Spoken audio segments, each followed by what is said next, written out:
O conteúdo que você ouvirá na sequência não é indicado para menores de 14 anos. Olá, amigos, eu sou o Dom e esse é o Crimecast. Aqui, nesse podcast, a gente vai falar sempre sobre crimes reais que ficaram conhecidos no Brasil e no mundo. Se você está ouvindo o Crimecast pela primeira vez, eu te agradeço pelo play e seja muito bem-vindo aqui. A todos vocês que já me acompanham, o meu muito obrigado pela audiência e por continuarem a ouvir o nosso podcast. Nós vamos hoje para o episódio de número 42, aqui no Crimecast. Mas antes, eu quero pedir a vocês para seguir o Instagram do Crimecast, que é o Crimecast_podcast. É muito importante que vocês sigam e compartilhem o Instagram do Crimecast, assim como compartilhar também os episódios para que mais pessoas conheçam o nosso podcast e eu possa continuar trazendo conteúdo para todos aqui. O link que o levará direto para o perfil no Instagram estará na descrição desse episódio.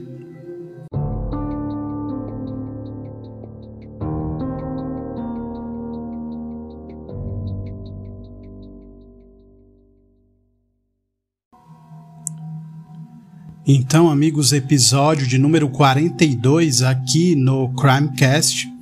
E hoje eu vou começar para vocês aí uma nova história que será em duas partes, tá? A primeira parte hoje e, como vocês já sabem, a segunda parte na semana que vem. Eu estou gravando aqui hoje no dia 13 de abril, quinta-feira. Como eu vou me ausentar amanhã e só volto para a cidade no domingo, então estou gravando aqui porque só dá para gravar realmente onde eu estou, né? Onde eu moro, né? Eu vou viajar, então lá fica difícil para eu gravar. Eu vou aproveitar em algum momento mesmo, estando viajando, algum momento só para fazer a edição. Então é isso. No episódio de hoje a gente vai falar sobre uma história aí bem intrigante. O desaparecimento de 4 jovens da Pensilvânia. E aí não dá para falar tanto porque a dinâmica dele ali, como as coisas foram acontecendo. Vou começar já para vocês aí o episódio sobre o intrigante desaparecimento de 4 garotos da Pensilvânia.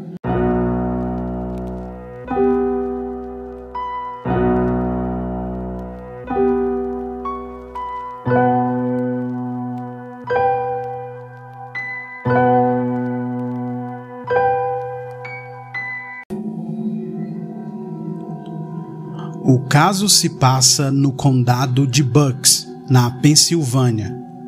Bucks é um condado com grande área rural, cheia de fazendas, mas também tem uma área mais urbana, com casas próximas umas das outras. Sharon Patrick, moradora de Bucks, diz que sempre achou a vizinhança um local seguro. Sharon é a avó de Jimmy Patrick, 19 anos. Ela conta que no dia 5 de julho de 2017, Jimmy lhe disse que iria sair, mas que não voltaria tarde. Sharon lembra de perguntar ao neto o que ele iria fazer. Segundo ela, Jimmy respondeu que encontraria com alguns amigos e logo em seguida se despediu dela e saiu, tornando a dizer que voltaria logo. Horas depois, Jimmy ainda não havia retornado para casa. Seu avô, Richard Patrick, diz que sempre que chegava, mesmo que fosse tarde, o rapaz ia até o quarto dos avós para dizer que tinha chegado bem em casa.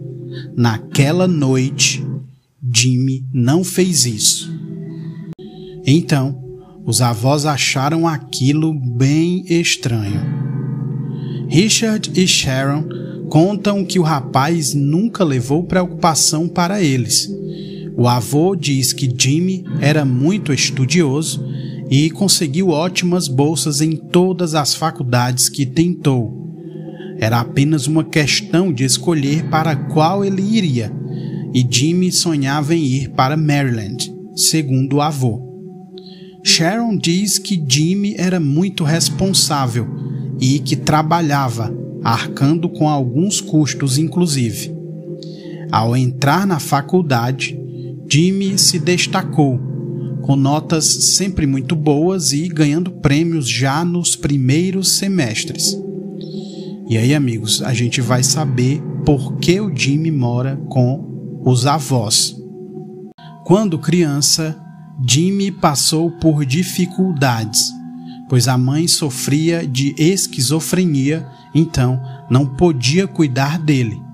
Foi aí que Richard e Sharon deixaram de ser avós para se tornarem legalmente os pais de Jimmy.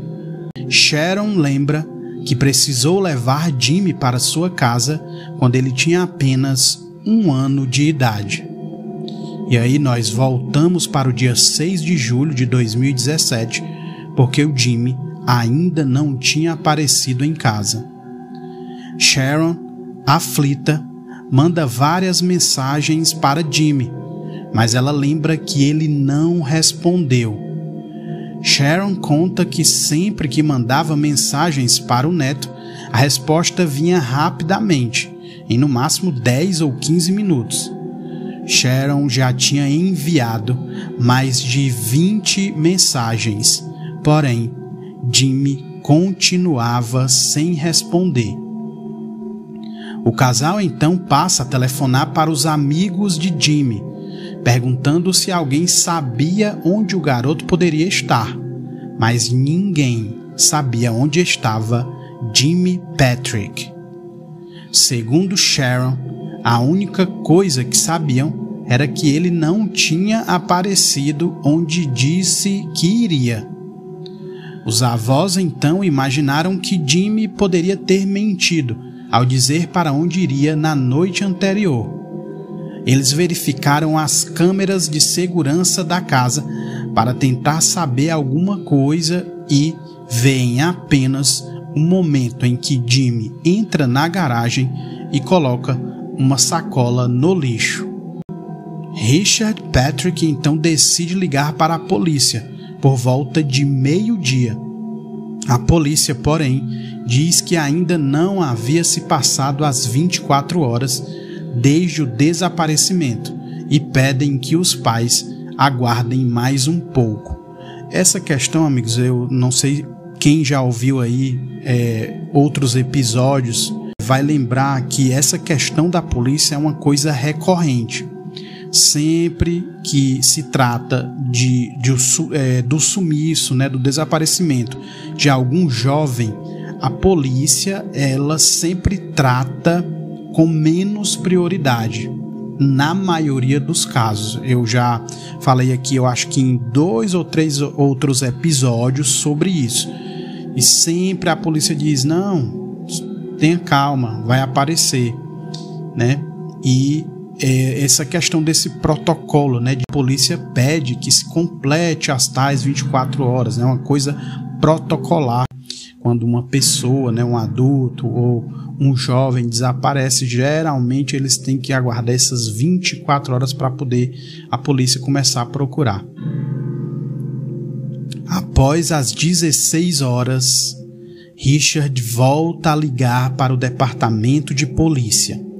Então, só para a gente recapitular e continuar ali seguindo com o desenrolar dessa história. O rapaz sumiu ali perto da noitinha, né, por volta ali de 18 horas, né? Não tenho a hora exata, mas foi mais ou menos próximo de 18 horas. E aí ele não dá nenhuma notícia, como ele costumava, né, sempre responder mensagens dos avós. Passa a noite inteira fora e amanhã também. Somente após 4 horas da tarde do dia seguinte é que o Richard entra em contato com a polícia e a polícia decide ouvir, né, saber o que tinha ocorrido. O atendente então diz que talvez Jimmy estivesse andando de carro com uma namorada, mas os familiares dizem que Jimmy não saiu no carro. Ele não havia saído com o carro dele. Frustrado com aquela postura do departamento de polícia, Richard percebe que eles não deram importância para a ocorrência, pois os policiais disseram que mandariam uma viatura somente após a troca de turno. Olha isso, amigos. Você tem ali, né, a preocupação com um jovem, né, com alguém, um filho, um neto.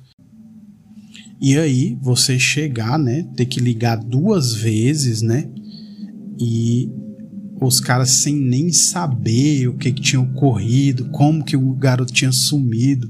Eles dão palpites, né? Não, vai ver, ele saiu com a namorada no carro dele. E o carro do rapaz estava lá, né, ainda na casa, ou seja, ele não saiu no próprio carro. Então, essa questão é uma coisa que eu percebi, né, de vários casos. A polícia sempre trata o desaparecimento de jovens, né, de pessoas jovens, adolescentes e tal, dessa forma, sem se importar muito, né? E aí, algum tempo depois, uma viatura da polícia vai até a casa de Richard e Sharon e apenas colhem algumas informações e antes de irem embora, dizem que Jimmy irá aparecer. Olha só como para eles é como se fosse algo muito simples, né? Sharon conta que informaram aos policiais o número do celular de Jimmy e eles passaram uma descrição e uma foto dele. Sharon diz que ela e Richard se sentiam perdidos e atordoados naquele momento, sem acreditar que aquilo estava ocorrendo. A polícia então rastreia o celular de Jimmy. Sua última localização apontava para um lugar a 80 quilômetros da cidade, em Springfield. Richard conta que havia um parque naquela região e decide ir até aquele local procurar por Jimmy, porém sem sucesso. Sem nenhuma informação ainda sobre o paradeiro de Jimmy, Richard então coloca vários cartazes com a foto de Jimmy Patrick. No cartaz, ele pedia que ligassem para seu telefone se tivessem alguma informação do rapaz. A gente vê, cara, isso e assim, vendo, né, e conhecendo vários casos de desaparecimento, isso também é uma coisa recorrente, também ligada à questão da polícia, de como a polícia trata. As pessoas geralmente elas começam a procurar a pessoa que está desaparecida por conta própria. Pegam uma foto, fazem cartazes, ali, imprimem vários cartazes, colocam nos muros e tal, nos postes. E isso também é algo recorrente. As pessoas sentem que elas têm uma chance melhor de obter alguma informação quando elas também fazem algo, né? Não só esperando pela polícia. Ou seja, isso para mim na minha opinião, que a percepção da maioria das pessoas, e isso eu falo porque já vi muitos e muitos casos de desaparecimento, é que a polícia ela não entra de cabeça, né, como a gente costuma dizer, em casos de desaparecimento, principalmente de pessoas jovens, né? E isso força as pessoas que querem, obviamente, ter alguém ali procurando para ter alguma informação, força elas a irem atrás por elas mesmas, né? Elas mesmas com seus próprios esforços e pegar cartazes com fotos e tudo isso, né? No dia 8 de julho, Jimmy continuava desaparecido. Já era o 3º dia já que ele estava sumido. Os Patricks então decidem cuidar sozinhos do assunto. É o que eu acabei de falar, né, amigos? Essa questão de não sentirem que a polícia está realmente trabalhando ali, né? Sharon lembra de como ficaram decepcionados com a polícia, que não descobria nada. E aí, eles contratam um detetive particular. O detetive decide interrogar todos os amigos de Jim Patrick e depois pega também algumas informações com detetives do condado. É quando ele descobre que havia um outro jovem também desaparecido. Dean Finocchiaro desapareceu na sexta-feira e, em tese, não seria conhecido de Jimmy Patrick. Os dois rapazes moram relativamente perto um do outro, mas não estudaram no mesmo colégio e frequentam círculos sociais diferentes. Richard Patrick diz que não conhecia o garoto e acredita que um caso não tem a ver com o outro, pois Jimmy sumiu na quarta-feira, dia 5 de julho, e Dean desapareceu na sexta-feira, dia 7.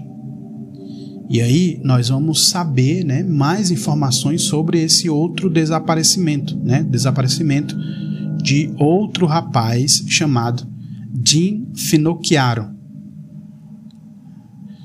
A policial Megan Freer responde à ocorrência de desaparecimento em Middletown. A policial conta que já conhece o garoto em questão. Ele é conhecido por participar de uma turma que costuma andar de moto em grupo e empinando o pneu de suas motos. Megan Freer chega à casa dos pais de Dean Finocchiaro e percebe que já havia bastante gente ali na casa. Ela conta que aquilo não era comum em ocorrências onde o desaparecimento de uma pessoa tinha sido reportado. O pai de Dean, Anthony Finocchiaro, diz que sabia que o filho era conhecido pela polícia da cidade e por isso tinha receio que a policial não levasse o desaparecimento a sério. Os pais de Dean dizem que o filho é apenas um jovem imaturo e travesso, mas isso era normal para jovens garotos da sua idade. A mãe de Dean, Bonnie Finocchiaro, diz que recentemente ele tem melhorado seu comportamento e até começou a trabalhar numa hamburgueria, se mostrando ultimamente um rapaz responsável e trabalhador. A policial Megan Freer diz que, a princípio, imaginou que Dean estivesse com amigos, pois era um fim de semana, mas passou a se preocupar com o sumiço do jovem quando os pais lhe informaram que ele não se comunicava há mais de 24 horas e seu celular estava desligado. Megan então começa entrevistando a família para obter informações e construir uma linha do tempo. Informações como a última vez em que ele foi visto, a última vez em que alguém ouviu falar dele e o local onde ele foi. Bonnie, mãe de Dean, conta que havia planejado na sexta um final de semana na praia. Ela lembra que saiu à tarde e Dean ficou em casa, pois era o seu dia de folga. Anthony, o pai, diz que chegou em casa após o trabalho e perguntou se ele queria comer alguma coisa. Dean respondeu que sim e os dois foram jantar fora num restaurante perto de casa onde vendia sushi. Ao retornarem para casa, Dean diz ao pai que iria sair, mas voltaria em 15 minutos. Anthony lembra que perguntou ao filho aonde ele ia, e Dean respondeu que estava indo na casa de um amigo da vizinhança. Segundo Anthony, 1 hora se passou e Jean ainda não havia retornado. Ele então começa a mandar mensagens para o filho, perguntando onde ele estava. Mas Jean não respondia nenhuma das mensagens. Anthony tentou também por várias vezes o contato com o filho por chamadas telefônicas, porém, as ligações sempre caíam na caixa postal. Anthony Finocchiaro então liga para a esposa e diz que Jean não tinha voltado para casa. Bonnie imaginou que o celular do filho tivesse ficado sem bateria, mas horas depois eles ainda não conseguiam contato com Jean. Na manhã seguinte, Jean continuava sem dar notícias. Foi então que Anthony começou a ligar para hospitais e delegacias. Após 24 horas sem notícias, os pais de Jean então ligam para reportar o desaparecimento. Todos os amigos de Jean Finocchiaro diziam não saber onde ele estava, ou seja, ninguém dentre aqueles que o conheciam e que os pais sabiam que andavam com ele sabia informar alguma coisa sobre o paradeiro dele. Apenas um dos colegas de Jean Finocchiaro não havia sido encontrado. Se tratava de Cosmo DiNardo. O pai de Jean conta que não conhecia esse amigo do filho. Os outros amigos da turma explicam que Jean e Cosmo se conheciam das voltas de quadriciclo. Os dois rapazes tinham interesse e sempre andavam juntos de quadriciclo. Vários colegas dizem aos pais do Jean que Cosmo era um cara problemático e não era muito bom da cabeça. Então, amigos, para a gente continuar entendendo isso, né? O Jimmy Patrick é um garoto que mora com os avós. Ele some no dia 5 de julho, uma quarta-feira, próximo das 18 horas.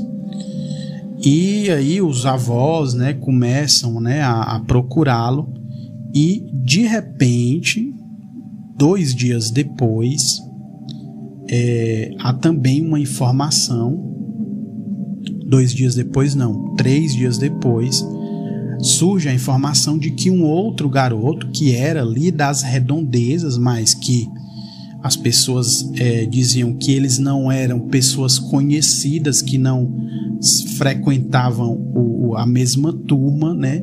Esse outro rapaz, ele também havia sumido. O Jean Finocchiaro, eu acho que esse nome, não sei, mas parece um sobrenome italiano, né? Um nome assim bem diferente. Ele tinha sumido na sexta, né? E aí os pais reportam esse desaparecimento no dia seguinte, né? Após as tais 24 horas ali sem nenhuma notícia. Então, some o Jimmy Patrick no dia 5 de julho e no dia 7 de julho sumiu o Jean Finocchiaro. Informações também passadas por amigos de Jean, a policial Megan Freer, dão conta de que Cosmo DiNardo mora em um município do condado de Bucks, chamado Ben Salem. A policial descobre que Cosmo tem 20 anos e sua família tem algumas propriedades. A residência dos DiNardo, em Ben Salem, e mais 2 propriedades na área rural de Salisbury. A policial imagina a possibilidade de que Jean Finocchiaro estivesse com Cosmo DiNardo em um desses locais. Então, ela rastreia o celular do Jean e verifica que a última vez que o celular foi usado, ele estava na região de Salisbury Township, exatamente onde a família DiNardo tinha terrenos. Com essa informação, Megan Freer entra em contato com um policial de Salisbury e se dirige até o local. Os 2 policiais vão até as terras dos Dinardo. O policial Gary Forrester e a policial Megan Freer chegam ao lugar por volta das 2 horas da manhã do dia 9 de julho de 2017. Em uma área dentro da propriedade da família Dinardo, os policiais se deparam com uma casa que parecia estar abandonada. Para os policiais, estava claro que ninguém morava naquela casa, devido ao estado em que se encontrava o imóvel. Eles percebem um pequeno galpão nos fundos da propriedade e decidem então verificar aquele lugar. Os policiais circulam pelo local, mas não veem nenhum sinal de que alguém estivesse ali. Mais ou menos às 2h40 da manhã, os 2 policiais decidem deixar a propriedade e ir embora. Megan Freer toma o caminho de volta para a cidade e Gary Forrester volta para sua ronda. Porém, alguns minutos depois, o policial Gary se sente incomodado sobre a propriedade dos Dinardo. Ele ficou pensando no galpão e achava que deveria examinar lá dentro. Segundo Gary, algo lhe dizia que ele deveria voltar e olhar lá dentro do tal galpão. Próximo às 3 horas da manhã, o policial então avisa a colega Megan que vai voltar ao local.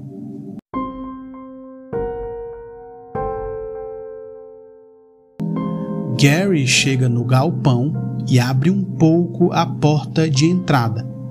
Ao olhar lá dentro, ele percebe que há um veículo ali. Ao entrar no local, ele estranha o fato de que o carro não está enferrujado, pois num lugar abandonado, o natural é que aquele carro tivesse ferrugem, tivesse sujo e estivesse deteriorado. Para o policial, aquele carro estava escondido ali, e aquilo não era um bom sinal. Gary também lembra que no banco de trás do carro tinha várias roupas e estava tudo bem bagunçado. Ele chegou a imaginar que debaixo daquele monte de roupas pudesse inclusive ter o corpo de alguém. Gary verifica todo o carro e olha embaixo das roupas, mas não tem ninguém ali. O policial percebe também que as marcas dos pneus daquele carro ainda são visíveis no gramado em frente ao galpão, ou seja, o carro havia sido colocado ali recentemente. O agente entra em contato com a central de despacho e solicita o registro do carro. Se trata de um Nissan Maxima ano 1996. O veículo estava em nome de Thomas Mayo, morador de Plumstead Township.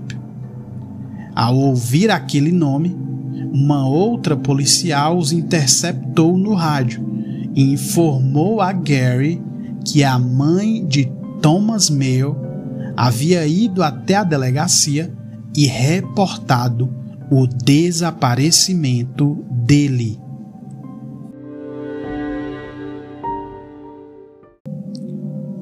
Era mais um jovem desaparecido no condado. Olha só, amigos.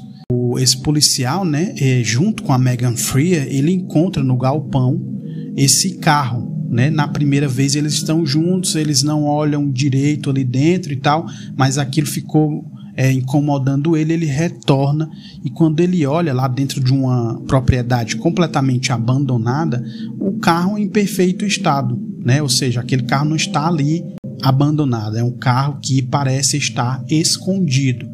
E aí, quando ele puxa o nome, né, no registro lá para saber de quem é o carro está no nome de um rapaz que ele acaba descobrindo que também está dado como desaparecido. Olha só. Com todas essas informações, a policial Megan Freer vai até a residência da família Dinardo, em Ben Salem.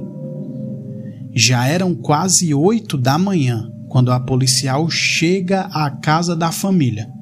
A mãe de Cosmo é quem atende Megan. Sandra Dinardo ouve toda a história da policial sobre o caso e responde que Cosmo não está em casa e que ele só voltaria mais tarde. Então, amigos, para todos os efeitos aqui, há 3 rapazes dados como desaparecidos, mas esse Cosmo Dinardo não está dado como desaparecido. Você vê que a policial vai falar com a mãe e a mãe dele responde que ele não está em casa e que vai voltar tarde, né? Que vai voltar depois, né? Freer vai embora sem saber onde Cosmo estava e então começa a entrar em contato com outras delegacias para juntar todas as informações que tinham. E foi aí que a policial descobriu que mais um jovem estava desaparecido. Um amigo de Thomas Mayo, Mark Sturgis. Com isso, já são 4 os jovens desaparecidos no condado de Bucks.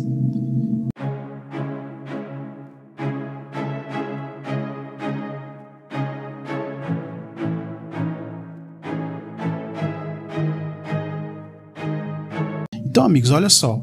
Outro rapaz, já são 4 rapazes dados como desaparecidos, né? Esse, agora o Mark Sturgis, também dado como desaparecido, né? Uma informação ali, um policial vai vendo uma coisa, vendo outra, e de repente eles vão descobrindo que em vários locais há rapazes desaparecidos.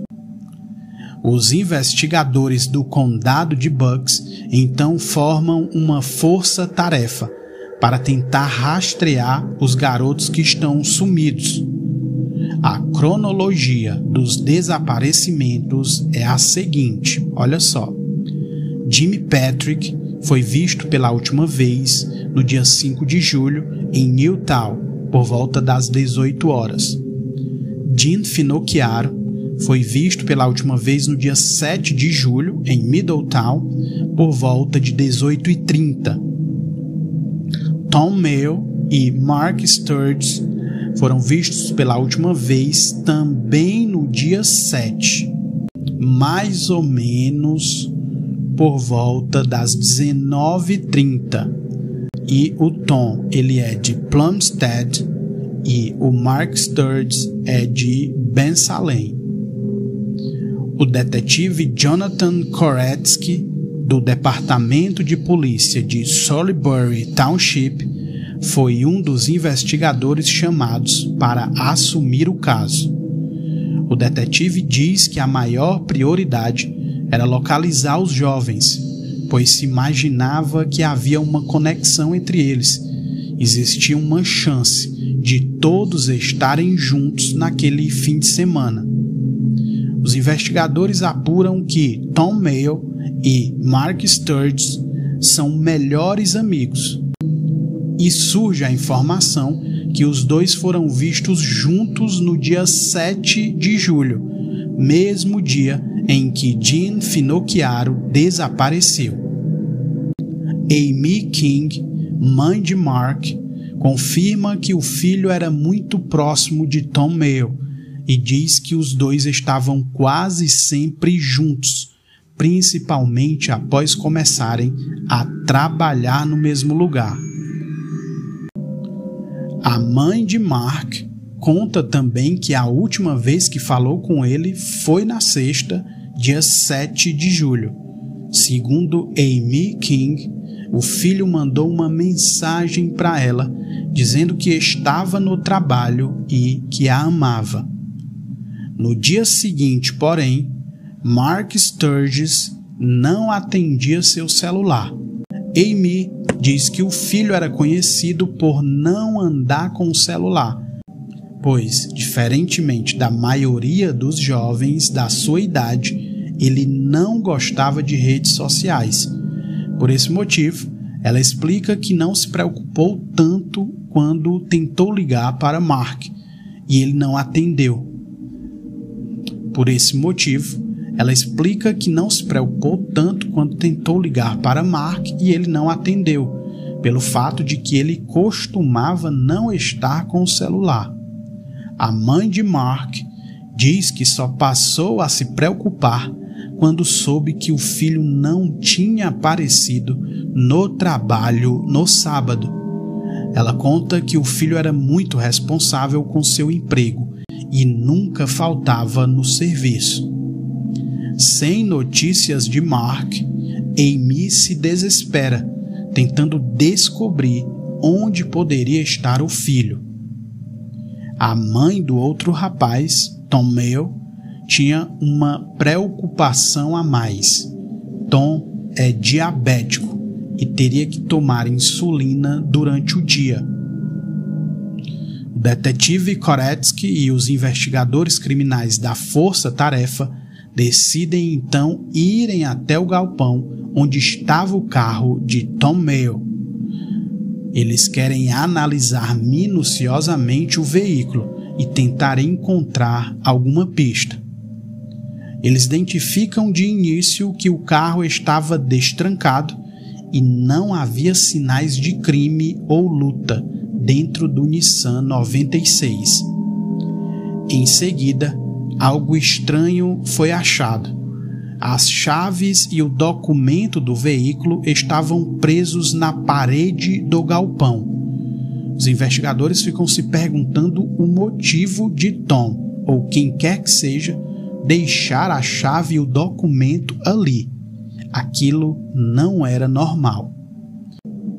Verificando melhor dentro do carro, os investigadores encontram também o kit de insulina de Tom Mayo. Aquilo realmente não era um bom sinal, pois Tom precisava estar o tempo todo com o kit. Sem a insulina e considerando que Tom Mayo esteja vivo, é fato que Tom está em grande perigo. Ainda sem informações, a mãe de Mark Sturgis começou a olhar as redes sociais e descobriu que Jean Finocchiaro também estava desaparecido. Ela então vai em busca do contato da família de Jean e consegue o telefone da casa dele. Anthony Finocchiaro, pai do Jean, lembra que Amy King telefonou e ela estava histérica. Anthony diz que aquilo era muito estranho, pois para ele, Amy era uma mulher desconhecida. Ao conversarem, a mãe de Mark Sturgis pergunta se ele tinha algum palpite para o que teria acontecido. E foi aí que Anthony contou como Jean tinha desaparecido. E ela diz ter ficado mais preocupada ainda depois daquela conversa entre os dois. Momentos após ter falado com Amy King, Anthony lembra que um detetive particular ligou para ele. O detetive estava investigando o sumiço de Jimmy Patrick e teve certeza de que aquilo tudo era muito sério. O Anthony, né? Então aqui as famílias acabam ali conversando entre si, né? Porque você vê que esse detetive, ele era o detetive que a família do Jimmy Patrick tinha contratado para obter informações, né?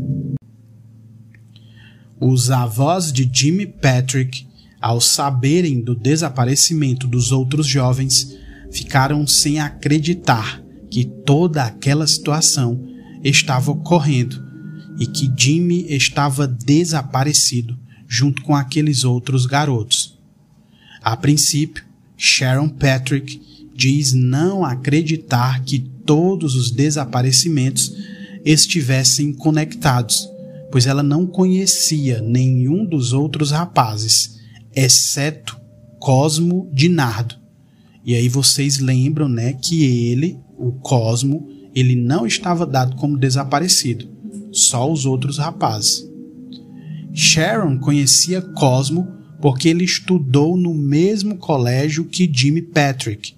Ele era o único nome conhecido para a avó de Jimmy. A policial Megan Freer é chamada para voltar à casa da família Finocchiaro. O casal achava que tinha mais informações que pudesse ajudar os investigadores.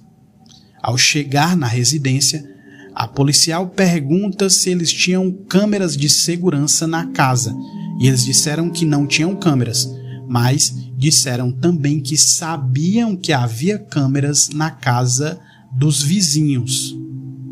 Bonnie, mãe do Jim, encontrou um vizinho da rua que tinha câmeras e perguntou se ele poderia mostrar as gravações do dia em que Jim desapareceu. O vizinho concordou e cedeu as imagens. A câmera flagrou o momento em que uma caminhonete na cor prata passa pela rua, muito próximo do horário que Jim Finocchiaro desapareceu. O carro tem as mesmas características da caminhonete de Cosmo Dinardo. As autoridades agora têm certeza de que Jim estava com Cosmo na noite em que desapareceu. Olha só essa informação, amigos. As câmeras na rua, né, de outras casas pegam as imagens dessa caminhonete que eles conseguem identificar como sendo a caminhonete de Cosmo Dinardo.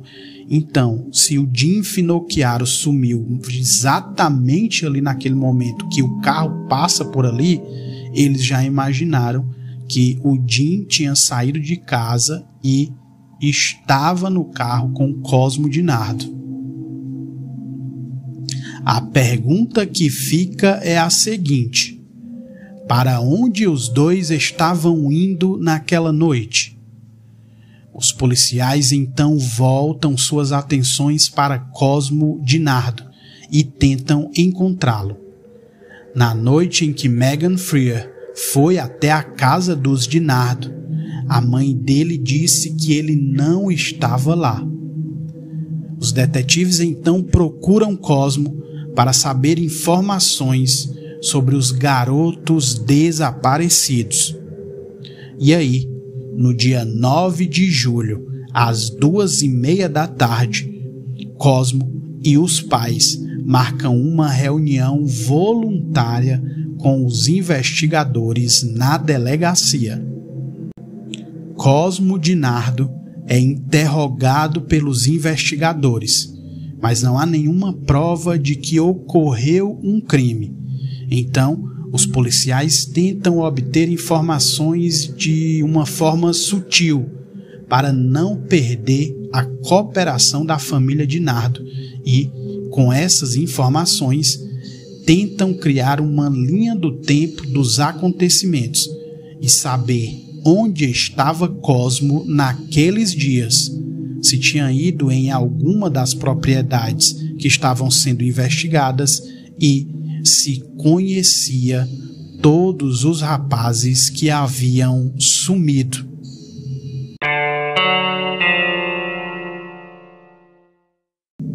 É isso, amigos. Eu vou ficar por aqui nesse momento, né? Essa foi a primeira parte dessa história que tá bem intrigante aí, bem interessante e que as coisas estão meio que apontando para esse Cosmo Dinardo.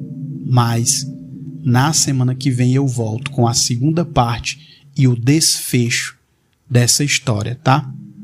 Até a semana que vem aqui no Crimecast.